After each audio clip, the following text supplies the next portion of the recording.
Thank you so much for joining us tonight. It's tonight for those of you on the East Coast. It's early evening, late afternoon for those of us on the West Coast. My name's Ed Tupborn. I am the executive director for the Angel Island Immigration Station Foundation, and I am so thrilled to be joined by my friends and colleagues both at Angel Island State Park as well as the Statue of Liberty Ellis Island Foundation. And so for those of you who are joining us for the first time, just very quickly, a couple things to keep in mind. Please make sure that if you have any questions, to type those into the Q&A panel. We will have a chance to feed, hopefully, those questions to our panelists for today and get all your questions answered. Also, feel free to interact and chat with one another using the chat function. And with that, I want to turn it over to my co-host for the evening, Suzanne Mannion, who is with the Statue of Liberty Ellis Island Foundation as we celebrate Asian Pacific American Heritage Month during the month of May. And Suzanne, what else are we celebrating this month? Jewish American Heritage Month as well, yes. And that feeds in great to talking about Ellis Island and talking about Angel Island. And before we start, shout out to Brian. I am also from the Garden State, or at least I'm from. I don't know if you're from, but you're there. So, hi everyone. Yes, I'm Suzanne Mannion. I am the Director of Public Affairs with the Statue of Liberty Ellis Island Foundation, and I am joined by my colleague, Stephen Lean. Hi, everyone. I'm Stephen Lean. I'm the Director of the American Family Immigration History Center, the on-site research facility at Ellis Island. So this evening's agenda, we will get started. Ed's going to tell us a bit about his organization. Then we'll come back to Stephen and me, and we'll tell you about the foundation. And Stephen's going to jump in and tell you about the immigrant experience at Ellis Island and some of the history of Ellis Island. Thank you, Suzanne. And I also want to give Casey Dexter Lee, who's joining us from Angel Island State Park, a chance to introduce herself as well. Thank you, Ed. I am Casey. I'm an interpreter with California State Parks, and I am currently at Angel Island State Park inside of the detention barracks at the historic immigration station. So that is not a Zoom backdrop you see behind Casey. That is the actual site behind her. And for those of you who've not had a chance to visit Angel Island State Park before, we hope that you come out and visit, in particular, the former U.S. Immigration Station at Angel Island. My foundation that I'm a part of has had the privilege of being the primary nonprofit partner working in partnership with Angel Island State Parks to help preserve the buildings at this California and National Historic Landmark over the past 40 years almost. And during that time, we have helped to raise nearly $40 million in public and private funds to make sure that these buildings are still standing and that everyone has the opportunity to visit and have the chance to learn about history where it happens. Part of our work definitely is to also help lift up the histories and stories related to Angel Island and how those stories don't just live in the past, but connect to the experiences of today. And as we celebrate Asian Pacific Islander American Heritage Month, it is especially relevant given that over the past 2 years, we've seen over 10,000 reported cases of anti-Asian attacks, anti-Asian bias, and we know that those reported cases are just the tip of the iceberg. And so it's very clear that unfortunately we've not learned from how we can address the racism and xenophobia that led to the building of the U.S. immigration station at Angel Island, because we're seeing some of that racism and xenophobia continue today. And so with that, I'm going to turn it over actually to Suzanne and Stephen to tell us a little bit more about the Statue of Liberty Ellis Island Foundation. And then maybe Suzanne, as you do that, you can also give folks a little bit of a sneak peek in terms of what they have to look forward for the rest of our time together this evening. Will do. Yeah, so I would like to tell you a little bit about our foundation. We've been around for 40 years. Ed mentioned that milestone for him as well. So a little bit about our foundation. We were created to raise money for the restoration of the statue and Ellis Island. Many people, especially those not from this area, don't really understand where Ellis and Liberty Islands are, and that in fact it is two different locations. So with the help of the Google map here, we give you with a broader view, and then we zone in on New York City. And then here we are just off the lower Manhattan, the the lower end of Manhattan, where Ellis Island and Liberty Island are actually probably about a quarter of a mile apart from each other. A lot of people think that they're on the same island, but they're not. And the people coming up the river from when they were immigrating went by the statue and made their way to Ellis Island. So we were founded in 1982. Ronald Reagan asked Lee Iacocca, whose family's manifest is behind us, if you can see that. And Mr. Iacocca was running Chrysler then and very well known in the States, and was asked to come on and not only raise the money for, but also oversee the construction of the statue's restoration. She was coming upon her centennial. Here you see the statue surrounded by the world's, at the time, largest freestanding scaffolding. It was constructed around her, and her renovation really dealt with replacing the inside of her, which are armature bars, kind of like her skeleton, and the original torch, which got beat up pretty much over the course of 100 years. And that was a major undertaking, that it was removed. And then on Liberty Island, they created an actual workshop, and craftsmen from Europe came over and worked with American craftsmen. They recreated the torch as Bartholdi had envisioned it, and it was put back up on the statue. And then in '86, her actual birthday is October 28th. That was when she was dedicated, but we celebrated on 4th of July weekend, the year of her centennial. That right there is our latest project, the Statue of Liberty Museum. And I just want to share this picture because the original torch, which after it came down was living inside the statue's pedestal where we had a museum, but we built this new museum, and the statue's original torch now lives there, and you can see it right up against the statue itself. It's an absolutely beautiful view, and it really gives you goosebumps when you see it. We were also involved with the Ellis Island restoration. Now, Stephen will talk about the Ellis Island experience and what the immigrants went through. So when the government was done with Ellis Island, they essentially walked away. You can see here the image with the fan just has November of '54, and they just sort of walked away and left it and considered it surplus material, like surplus location. Right. They wanted to sell it. That didn't work. So we came in and we did the restoration and created a museum on Ellis Island that initially dealt just with Ellis Island immigration history and has expanded to tell the broader American immigration from the 1500s through to today. These are just some of the exhibits that are there right now. I want to show you a few pictures just to wrap my section up about the Great Hall, which if anyone's been to Ellis Island, this is such a majestic space. And Stephen will talk about just the thousands, tens, millions of people who made their way through Ellis Island, and everyone had to stop in this space.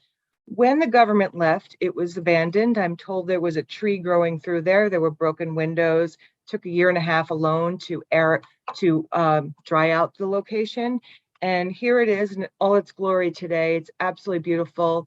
Again, just like the statue, it doesn't get old working here and being able to see this. So that is a little bit about our organization, just really quickly. So again, we're the fundraising organization. We continue to do projects in collaboration with the National Park Service, where Ed works with the state of California. We do work with the federal government. Okay, so if we're ready, we can dive into some Ellis Island history here. Just some brief overview. Over 12 million immigrants were processed on Ellis Island between 1892 and 1924. In terms of max capacity, we really hit that mark on April 17th of 1907. That was the busiest day in Ellis Island history. Over 11,000 immigrants were processed here that day. There were up to 10 steamships per day being processed. These 10 steamships full of passengers.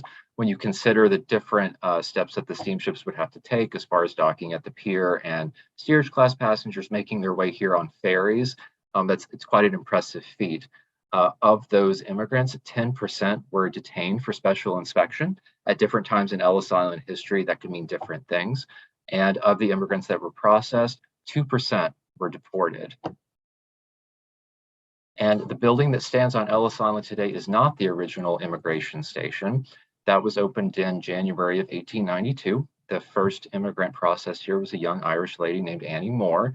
And the building that she approached looks different than the building we have today. The original building was made out of Georgia pine.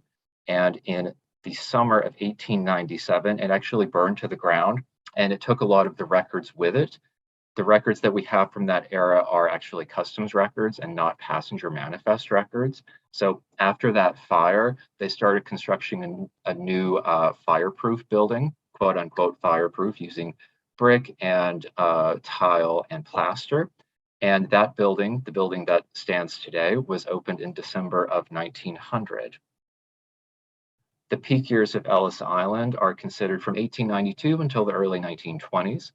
This is because the immigration laws that were passed during that era, they not only changed the number of immigrants that were coming through, they also changed the way that the historic documents from the various eras of Ellis Island history looked, and the characteristics of Ellis Island itself.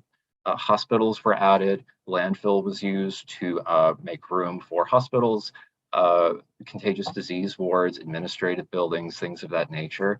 Some of the big years in immigration law history were 1891. It set up the commissioner and superintendent system, just kind of the basic outline of how Ellis Island was run as far as an immigration processing station. 1903 and 1907, you start seeing more questions asked of immigrants, such as, did you have any money with you?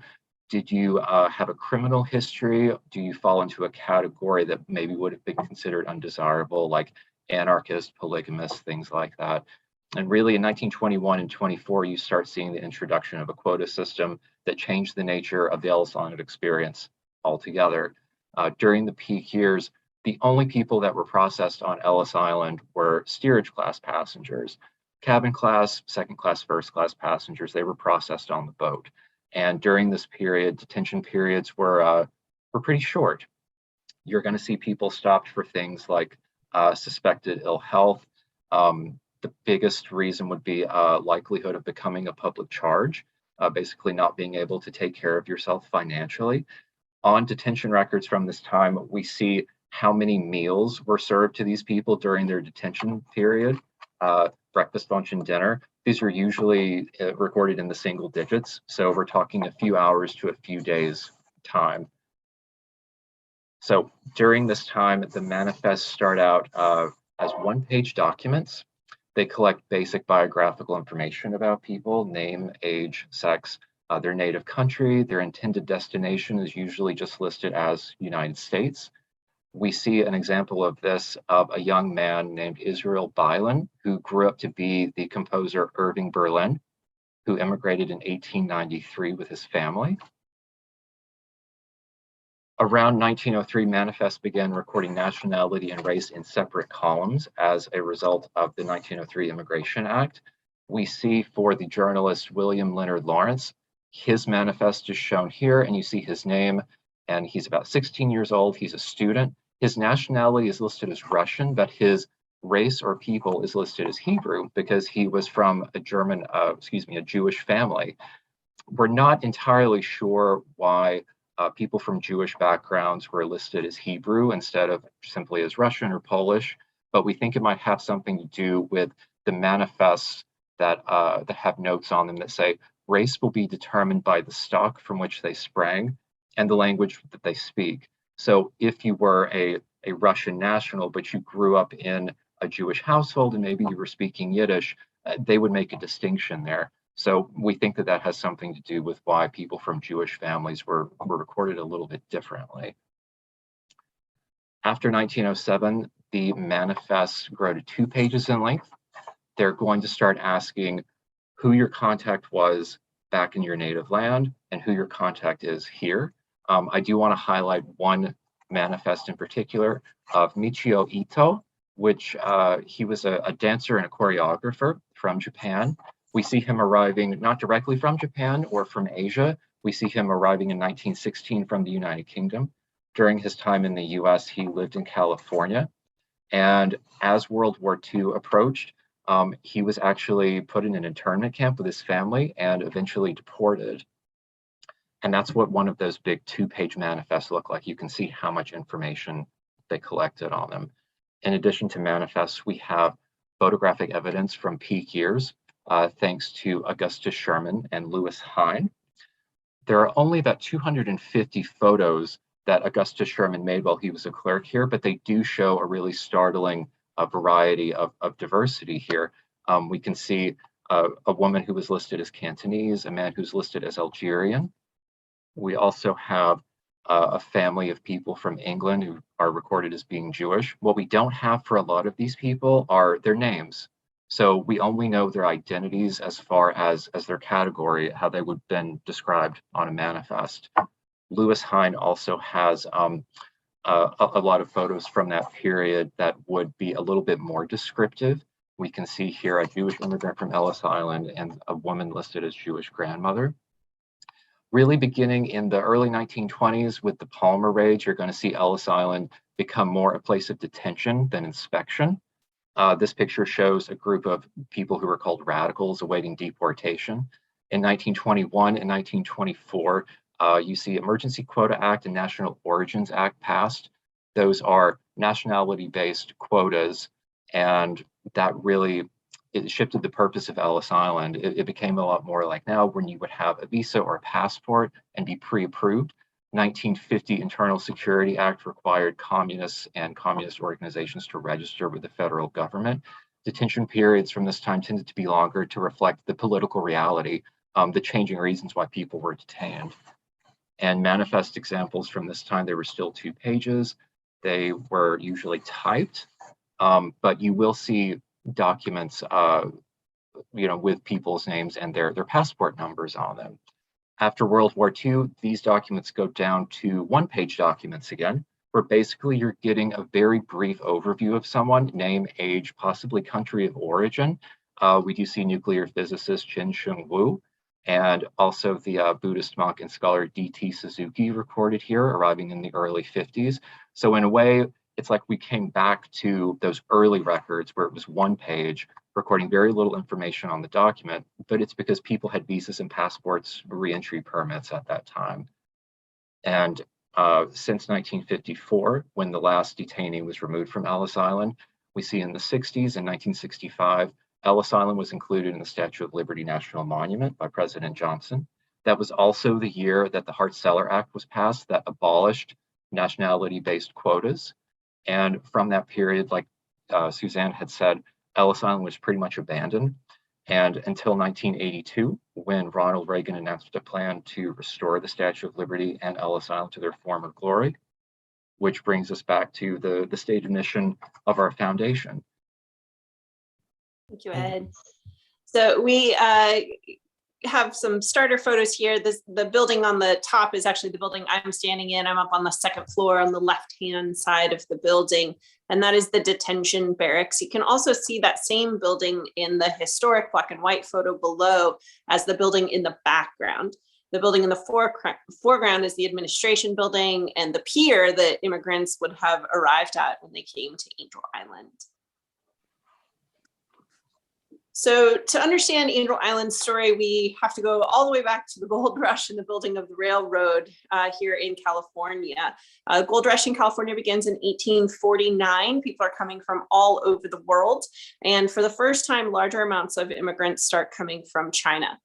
Prior to the gold rush, there were about 50 Chinese people in the United States.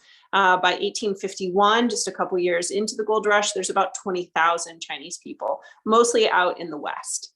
And the reaction to this new group of immigrants was generally negative as far as other Americans were concerned. So discrimination against Chinese people was very prevalent. Laws started being created to limit the rights of Chinese people in the United States. And those laws were generally localized, city, county, state laws.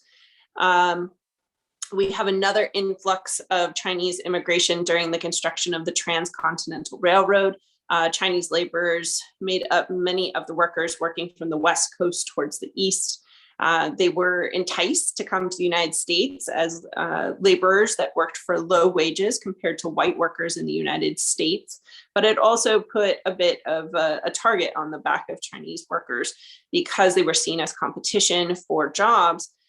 Later, when the United States has an economic depression, in the 1870s, the Chinese are scapegoated for those economic problems that have more to do with the Civil War than any sort of labor issue out in the West. Because of all of these restrictive laws around Chinese immigrants, they become subject to violence. They're not able to testify in court against a white person, which means that someone can take property, injure, or even kill a Chinese person and potentially not have consequences unless a white witness comes forward. This leads to people living in Chinatowns for protection from those potential violence or crime. Let's see the next slide.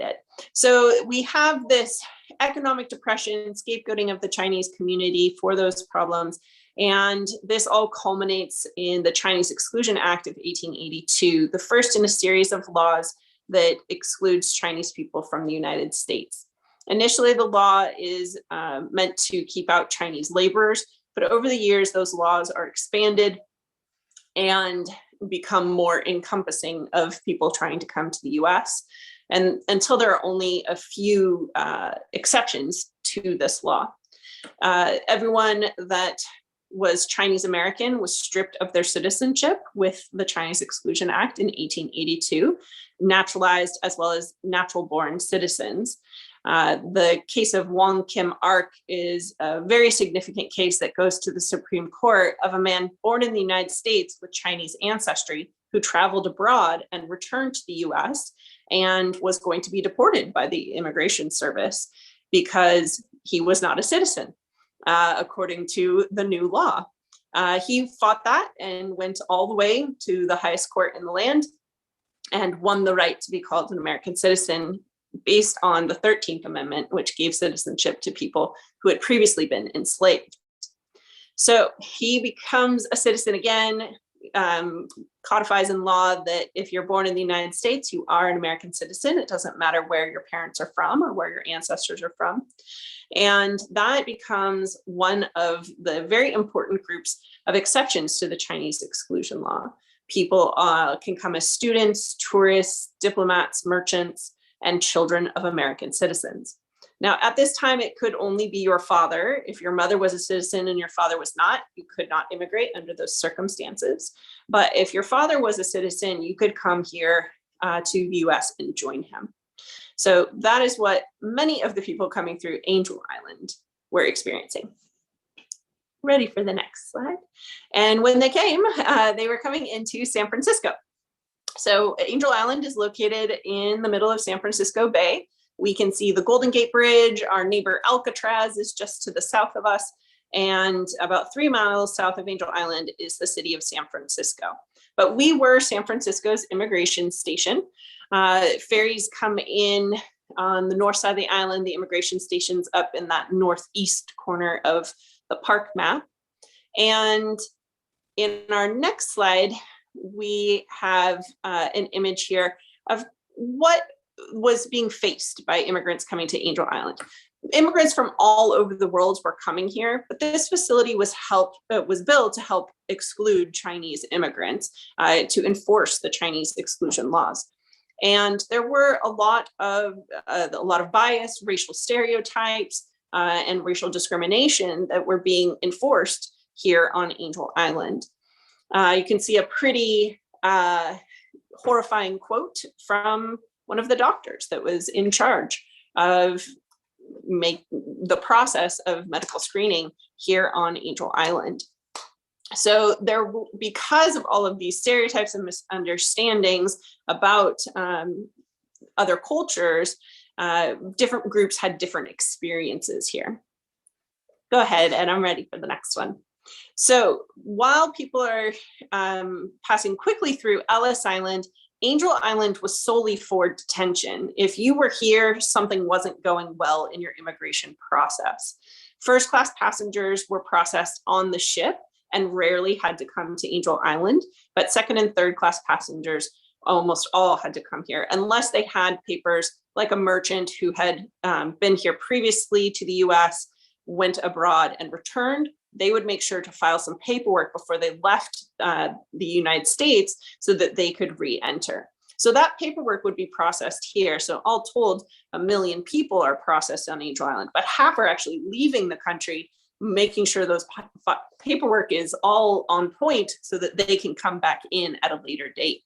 So we see these detention areas that are part of the administration building. And there was racial segregation here, class segregation, sex segregation, and class, and health, excuse me.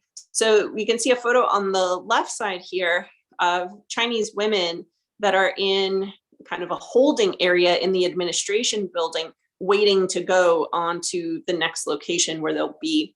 There is a woman in the back right sitting with them that has a white bow under her chin, and she is a Methodist deaconess named Catherine Maurer that worked on the island for 28 years, trying to make the experience a little easier for those that were detained here. The administration building is now gone, so that's why we have a better view of the barracks on the right side.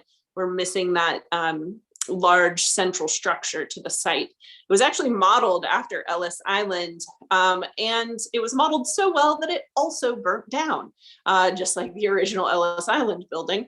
Unfortunately, it was never rebuilt. That was the act that closed the immigration station on Angel Island.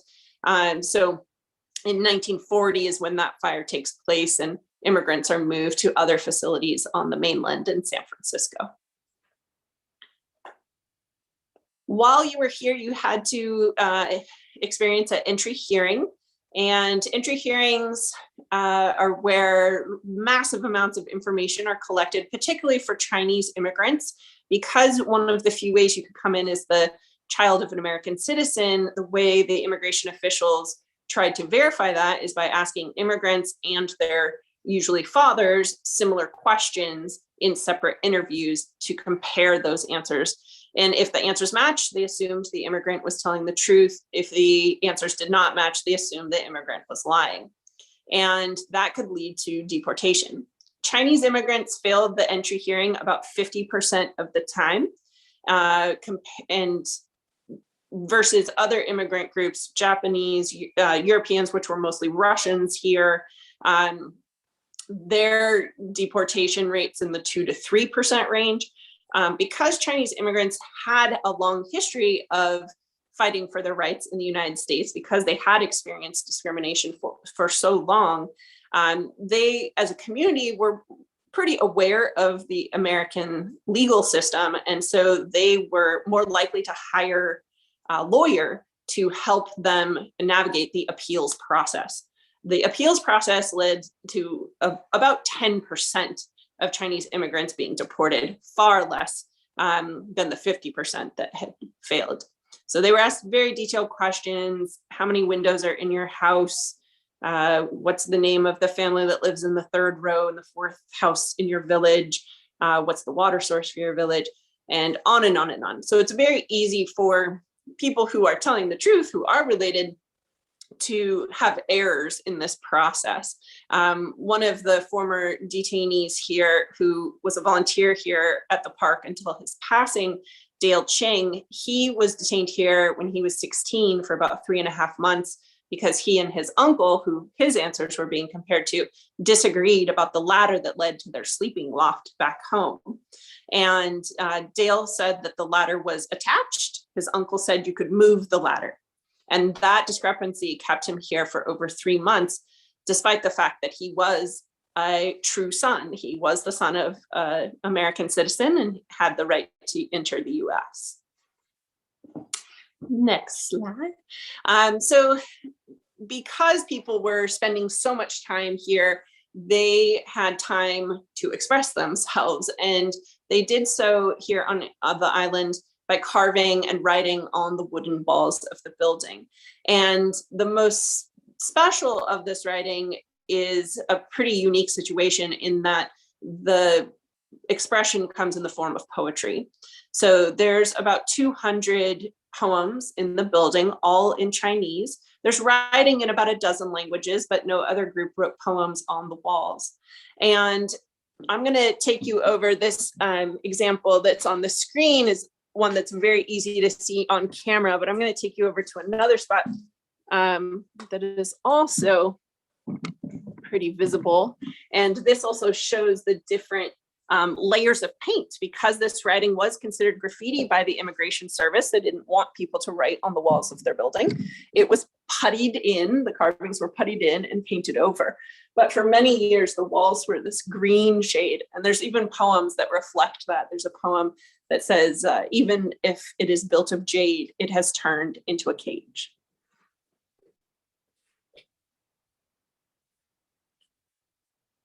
If you don't get a chance to visit us in person to see the writing directly on the walls, we do have 2 rooms of the barracks that have been high-res 3D scanned, and you can do a virtual tour through SciArc. And there's stops along the way at different poems or points of interest where we expand on the stories here. And a lot of the stories on there are not stories we go in depth to in our regular tour. So I recommend it even if you have been on our tour or visited the site. We also have a new museum space at the Angel Island Immigration Museum in the historic hospital building at the site. The hospital is where people would experience medical screenings and medical gatekeeping. And the interior exhibits are expanding on the story of Pacific migration. There's In the Shadows, talking about detention and kind of the difficult side of immigration, historic as well as contemporary stories. And we also have Opening Doors, which talks about the more hopeful side of immigration, refugee resettlement, success for immigrants that have come here. And most of the history is told through individual people's stories representative of those different experiences in immigration. Casey, thanks so much for taking us through Angel Island's history and what people can look at when they come to visit the island. And same to you, Suzanne and Stephen, for that opportunity to hear more about the foundation's history, as well as the research and history that you've been able to uncover over the years. What I'd like to encourage people who are watching to do is, if you have any questions for Suzanne or Stephen or Casey or myself, please feel free to use the Q&A function to ask us some of those questions. We do have time reserved at the end of this webinar to go through your questions. But for now, what we want to do is have an opportunity to just compare and contrast between what you've just heard and also uncover some other additional pieces of information that give us a chance to look at how similar or how different are Angel Island and Ellis Island from each other. So we'll start with the numbers of people. So again, for our viewers, which island do you think processed the most immigrants? I'll give you just a few seconds to think through that answer. And then Stephen, why don't we turn to you first? How many immigrants came through Ellis Island? So the number of immigrants that were actually processed on Ellis Island is over 12 million. Wow. So that's significantly more than at Angel Island, right, Casey? Yes. So processed, we have 1 million people processed on Angel Island, but the number that were detained or physically came to the island, we think is more in the 300,000 range. Got it. So if you guessed Ellis Island, you were absolutely correct on this one in terms of the most people processed through. What about some of the names that you might recognize? Stephen, you mentioned Irving Berlin. Were there other folks who came through Ellis Island that people might recognize? Absolutely. Bob Hope, Cary Grant, they were both immigrants from the United Kingdom. Anne Margaret immigrated from Sweden with her mom when she was a little girl. You also have people in sciences. Of course, we have Albert Einstein, Rita Levi-Montalcini, Enrico Fermi, these great inventors and innovators, pretty much from any category of profession. We have someone through Ellis Island who made a difference. Got it. And Casey, how about for Angel Island? Are there any names of immigrants who came through Angel Island that our viewers might recognize? There are a few. They're not quite the list that Ellis Island has because we did have quite a few less people in general. But architect I.M. Pei is connected to Angel Island. We have Alexandra Tolstoy, the daughter of the famous author and a speech writer and giver of in her own right. And probably the most well-known, but you might not know his name, is Tyrus Wong. And Tyrus Wong, oh, someone just put in the chat, is the Bambi artist. So he is known for creating the imagery that we now know as the movie Bambi. So all the backgrounds, all the kind of look of it. If you take a second look at that film, you will see an Asian art influence from his early teachings as a child in China. He was a boy when he was here, about 12 years old, and he didn't have any art supplies while he was here. A guard gave him a piece of gum. It was the first piece of chewing gum he had ever had.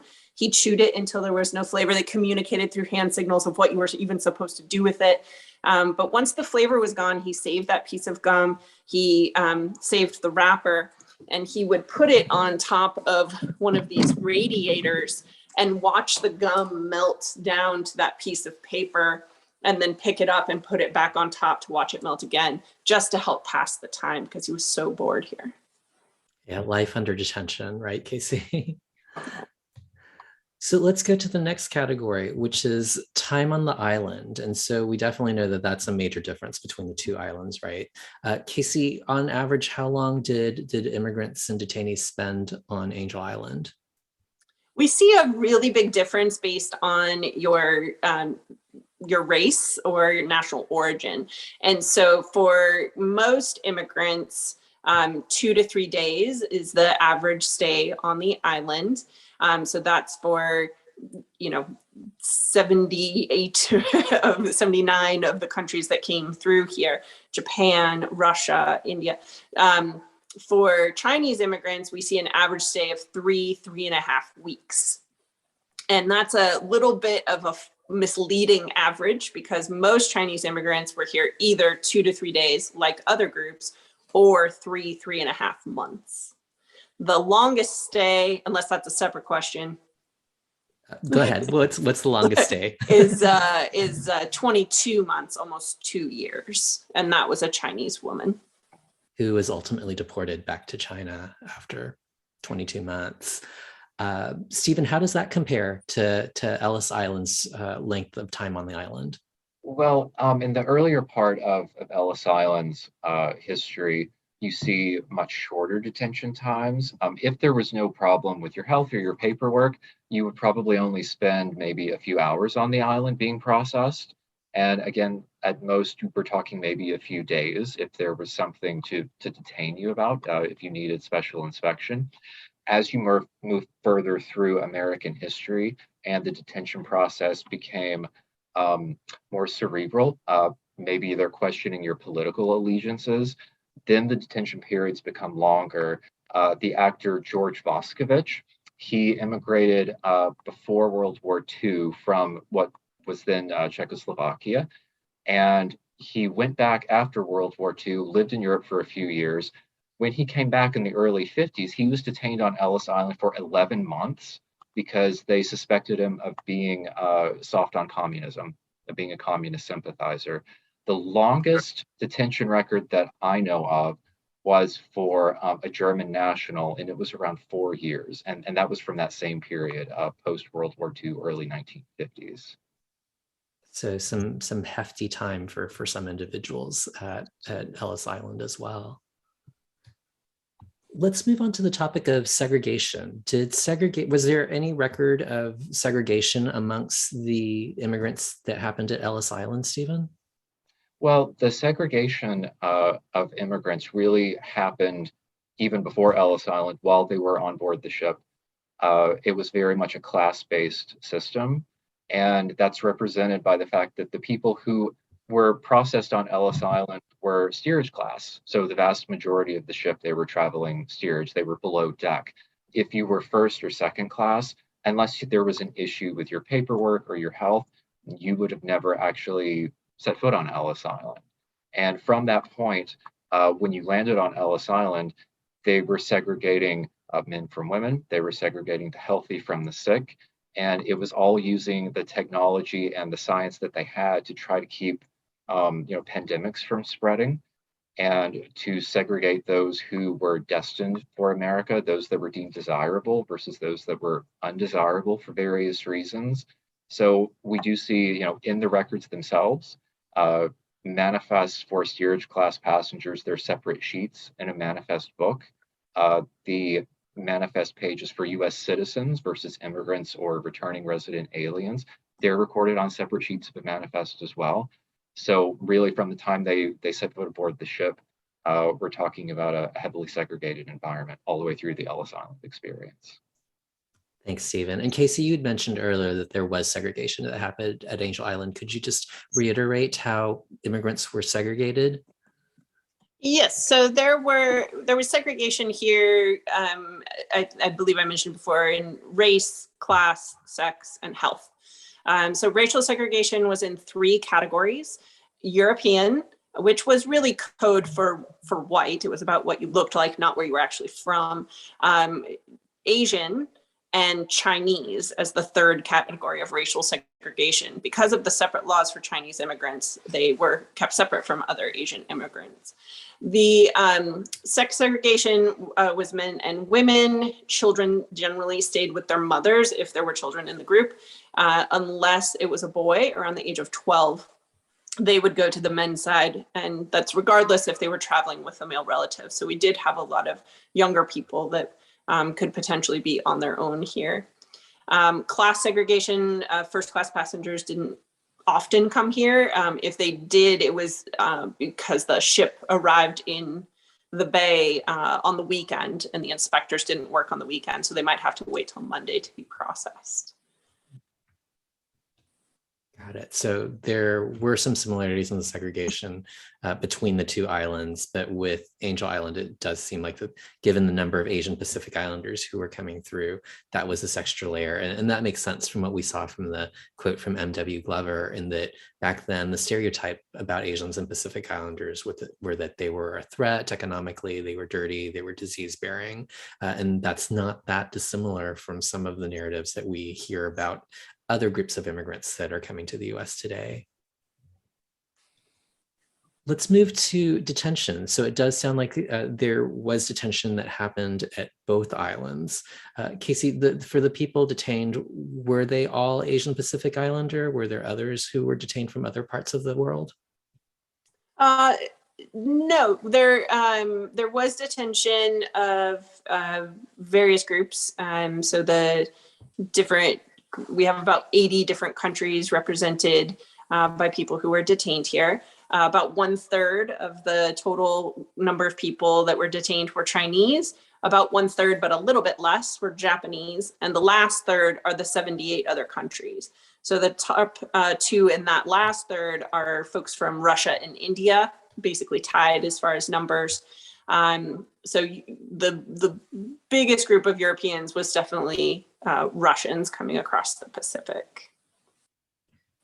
And Stephen, I guess I've always thought of Ellis Island as being almost purely for processing, but from what you shared earlier, there was detention that happened at Ellis Island as well. Right.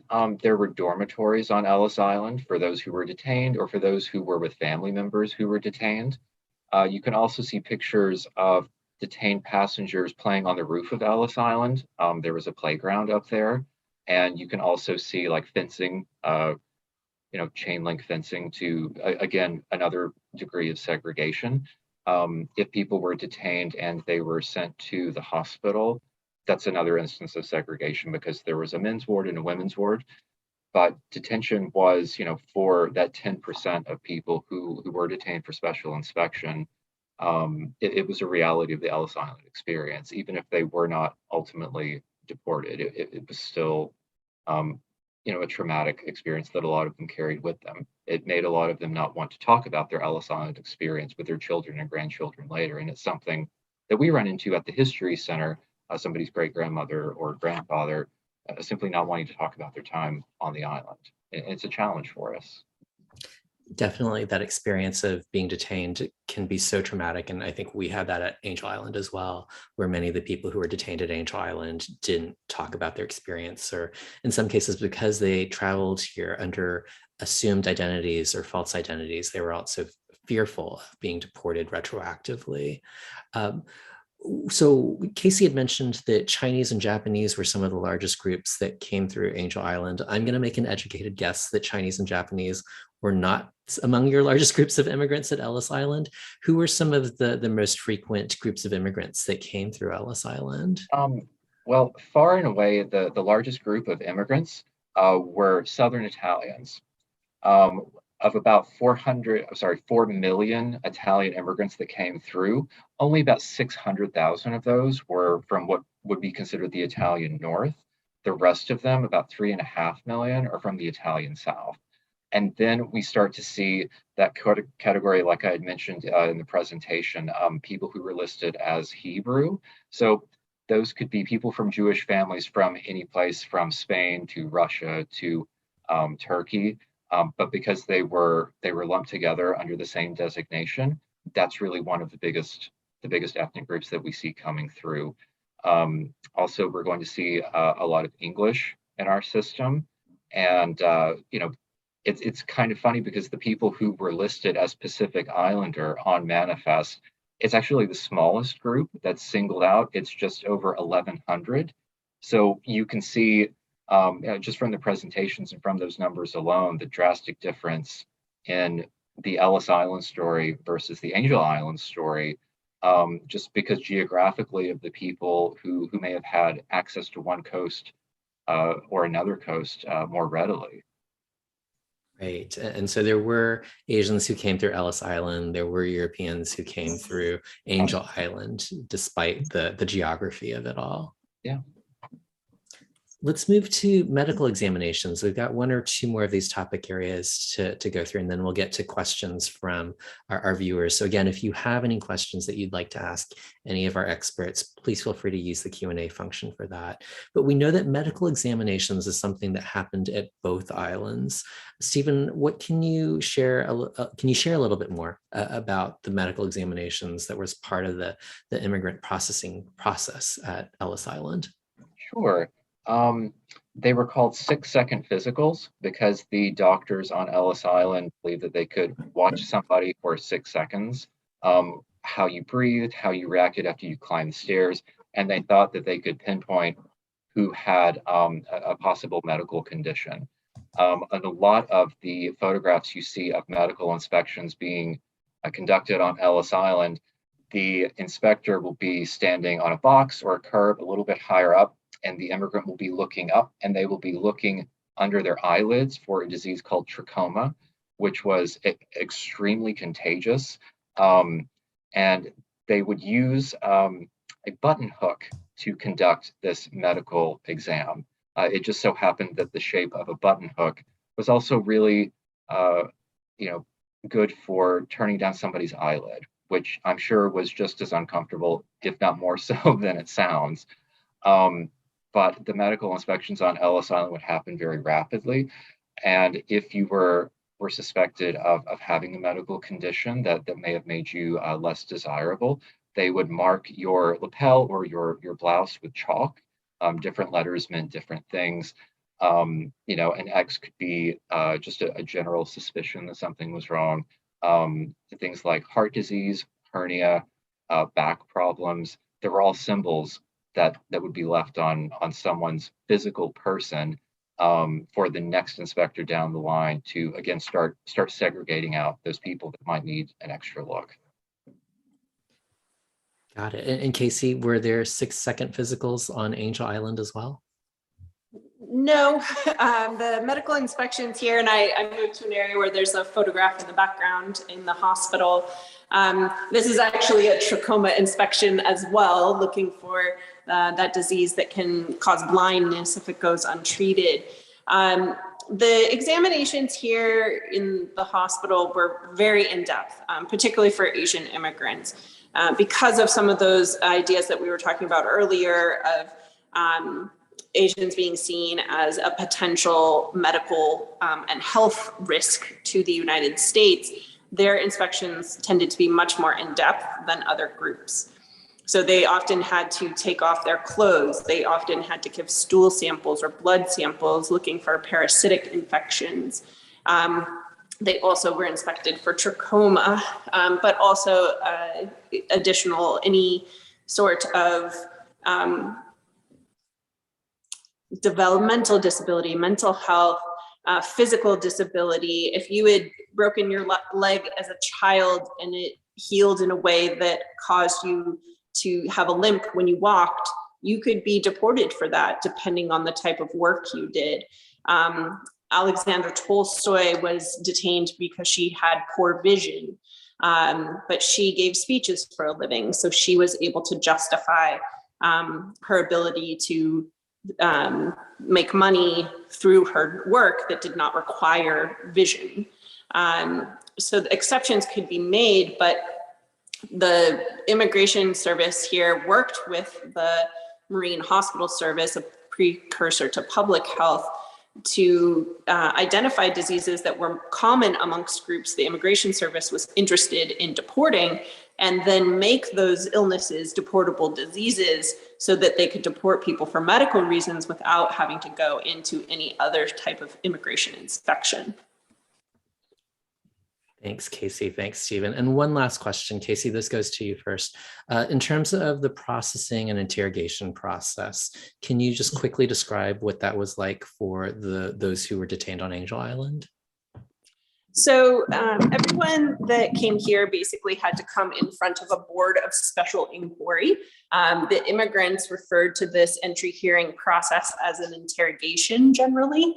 Many questions were asked, and I went over some of those, but depending on where you were coming from or your racial background, those questions would be very different. For most groups that came through, there were maybe about 20 questions that were pretty standard, asking about the amount of money they had, passing a literacy test. This is a photograph of a most likely a picture bride from Japan coming to meet up with her husband. And that type of situation, the immigrant would actually be asked very few questions because her status was very tied up in her husband's status. So they would ask him many more questions, basically trying to see if the US believed he could support a wife and had the financial means to do that. So she might do very well, and he might not do well, even though he's already living here in the United States. She's coming to join him. And depending on how he does in this process will determine her ability to stay or be deported. And Stephen, what was that like? Was it similar on Ellis Island? Yeah, it's remarkably similar in terms of the Board of Special Inspection. The room where that actually happened on Ellis Island, it looks like a courtroom, appropriately enough. I know on Ellis Island, whether it was a clerk in the registry room or in the Board of Special Inquiry room, there were interpreters provided in many languages. And without jumping ahead and getting into question and answer, I was just wondering if Casey knew of if interpreters were available for people who were maybe not fluent in English. Was that a similar situation? To some extent, but because there wasn't as much diversity here, there weren't as many languages available in the interpreter pool. And so there were people that were questioned in a language that they also knew. A second language. And so that, of course, can lead to a problematic situation, especially in, questions that are very detailed. For Chinese immigrants, almost all people are coming from a very specific region of China. So they are mostly Toisan speakers. And But if you were from, a different region of China and spoke a different dialect, you could definitely have an issue with getting a translator. They also had, some of the people that helped here, like Catherine Maurer, that Methodist deaconess, she also doubled as an interpreter in German and Yiddish because she had those language skills. But the interpreters for Chinese immigrants, there were a lot of restrictions on them. They could only interpret for a certain amount of questions or time, and the interpreters were often changed out during the process. And you couldn't have the same interpreter for different family members because the immigration officials didn't want, they didn't trust them completely. And so they didn't want them to change the answers so they might match, or perhaps become empathetic to the immigrant and help them in any way. Which is not the case with other interpreters. They were able to work through the entire family and the entire interview. There's a Korean aid society, basically the Korean National Association, that was the Korean government abroad when Korea was under Japanese occupation. And the president of that organization worked here helping Korean immigrants. He was an advocate who was also a translator. And so, there's some potential conflict of interest there, but because the Koreans were such a small group and such a special circumstance, today we would call them refugees, but that status didn't exist. He was allowed to interpret for basically all Koreans that came through. So there are a couple questions that I want to make sure that we get to. The first question comes from Grace, who mentioned that her late husband was Jewish from the area of Moldova, and her late husband's father came through Ellis Island as an illiterate 20-year-old and had his last name changed by the officials. As for her Chinese side of her family, they didn't come through Angel Island, but how were Chinese names translated into English? So that's a question for either of you. Well, I'll start with the translation. The transliteration, changing from one form of alphabet or word system to another, there isn't an alphabet in Chinese. Each character is a word. And when you combine those characters, you get other words that might not have anything to do with the individual meaning of those characters. So it can be complicated to change into English. And so the translations were heavily dependent upon the dialect the person spoke, because you have the same word in English, in Chinese, the same character is the same word, no matter what dialect you speak. You read the same symbols. So if so my maiden name is Li, which also happens to be a Chinese name. It's not my ancestry, but it is a very common name in China. So Li gets transliterated a lot of different ways. L-E-E, and that's especially for people from southern China, and Cantonese, Toisan speakers, they tend to be L-E-E, but it can also be transliterated L-E. And for a lot of Mandarin speakers, it's L-I.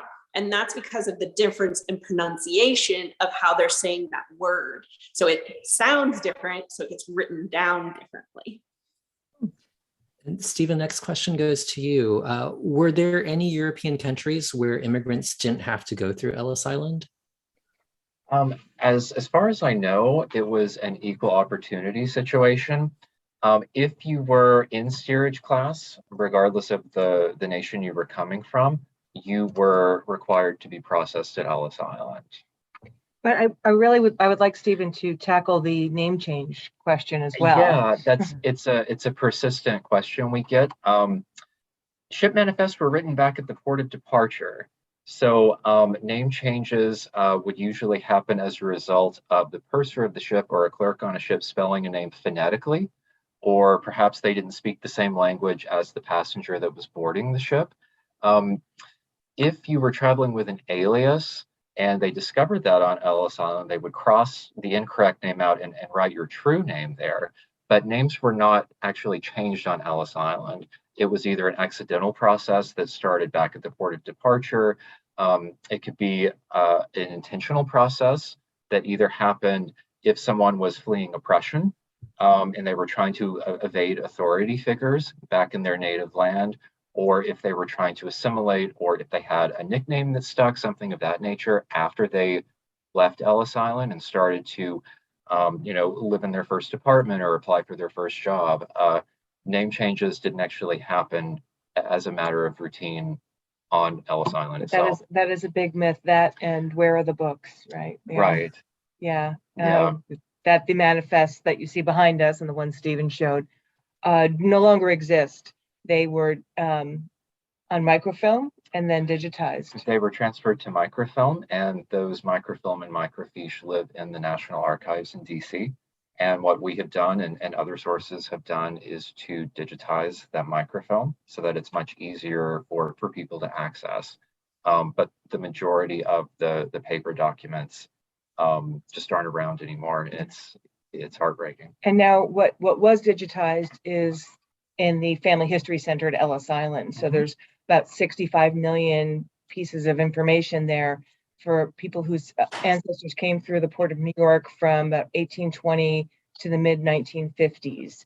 That if a person came through, even if they were American and came back, like you were Josephine Baker and others, but it's a great and a free resource at ellisisland.org. You can find your way to do a search and look for your ancestors or for some of the famous names that Stephen mentioned. I mean, you can't look for Bob Hope because that's not the name he came over, or Mr. Cary Grant. Yeah, exactly. But do a little sleuthing. It's interesting. Yeah. That's wonderful information. I'll add to that, Ed, for research for people looking to learn more about immigrants that came through Angel Island. Those records are currently held in the National Archives in San Bruno, which is the San Francisco location just south of San Francisco. You do have to make an appointment to physically go there. They have individual files for immigrants that were detained, and with an appointment and what you're looking for, they will try and find those files and bring them out during your visit. You can scan, photograph, copy that information, and it's a little more complicated because the records have not been digitized for the West Coast in the same way they have for Ellis Island. So it's a little more involved as far as research. There are some records that are online, but very few. And the records held there do go beyond the Angel Island era. So there are records before 1910 and after 1940 in that location. And we are at time, but let's squeeze in one last question, and this is for Stephen. Was there anyone who was treated at Ellis Island Hospital who later became famous? And that question comes from Brian. That's a really good question that I do not know the answer to off the top of my head, but that will give me something to start researching tomorrow morning. That one. No. But I guess that's a good question to answer at the very end, because it's keeping the curiosity alive, and I will definitely do some digging, and it'll give us an excuse to all talk together again. Or we'll post it on our social media. Absolutely. Yes. No, that's great. That's great.